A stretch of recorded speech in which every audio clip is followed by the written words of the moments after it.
Welcome. In front of me is a T-MOBILE Revvl 6, and today I'll show you how you can put this phone into safe mode. So to get started, let's pull down our notifications, extend the list, and in here you'll find the power button. Click on it, and once you see your boot options, you want to hold power off.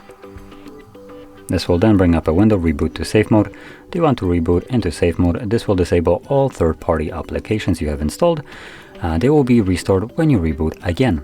So let's click on OK. And while it's rebooting, I'm gonna just quickly go into what this actually means.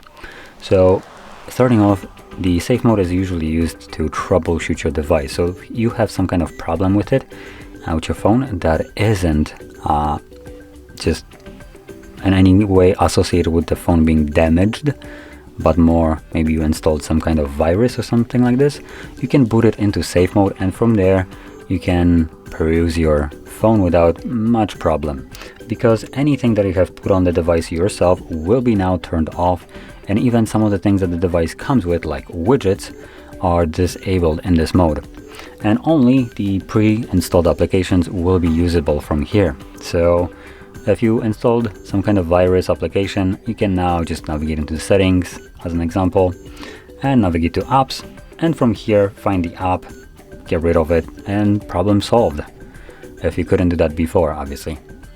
Now once you're done with this mode and you want to go back to normal one so you can use all your installed applications, just navigate back to your power button right here and select restart. Once the device reboots, it will go back to normal mode. And with that being said, if you found this very helpful, don't forget to hit like, subscribe, and thanks for watching.